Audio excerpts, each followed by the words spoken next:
Women in the White House. Can you imagine running for president, but not being able to vote for yourself? That happened to Victoria Woodhull in 1872 and to Belva Lockwood in 1884. They were the first two women to run for president of the United States. They ran during a time when women were not allowed to vote. They wanted to bring attention to the fact that women had few rights compared with men. More than 30 other women have run for president since then. Thanks to the women's suffragists, they were all able to vote for themselves. Suffragists are people who fight for the right to vote.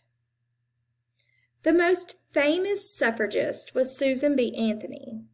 When she voted illegally in the presidential election of 1872, she was arrested and fined $100.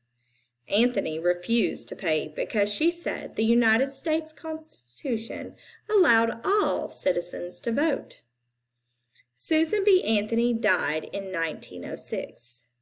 But other suffragists continued to fight.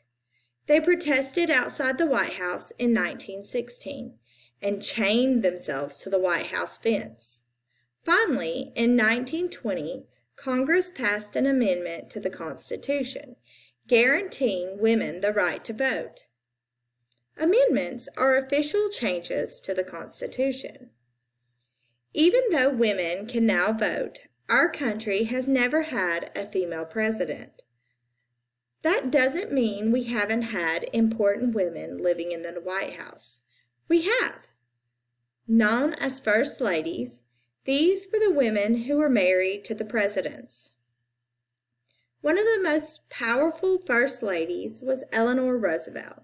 Because her husband, President Franklin D. Roosevelt, was partially paralyzed by polio, she did much of his traveling for him. She was a strong supporter of women's rights. She encouraged her husband to hire women, including the first female cabinet member. Cabinet members have important jobs and work directly with the president. Eleanor Roosevelt was also a strong supporter of equal rights for African Americans. She worked to end segregation, which existed throughout the United States. Segregation is the legal separation of people in many parts of the United States in those days. African Americans had to obey different rules than white people in public places. Some people who didn't want segregation to end even threatened to kill her. Eleanor Roosevelt visited U.S. soldiers around the world during World War II, even though it was dangerous. She fought to improve living conditions for poor people and wanted public health care for all U.S. citizens. Eleanor Roosevelt wasn't the only powerful First Lady. Elizabeth Betty Ford became First Lady in 1974 when her husband, Vice President Gerald Ford, became president after President Richard Nixon resigned from office. Betty Ford wasted no time. She believed being ladylike does not require silence, and she actively fought for equal rights for U.S. women. Rosalind Carter, wife of President Jimmy Carter, was another active First Lady. She gave speeches, attended cabinet meetings, and traveled to many countries as a presidential envoy. An envoy is sent by the president to attend meetings in his place.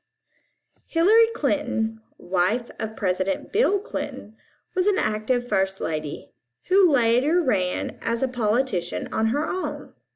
Michelle Obama, wife of President Barack Obama, also worked as a First Lady to introduce changes to health and nutrition for children all across the country. All the First Ladies of the United States have been important to our country. They will always be remembered as our women in the White House.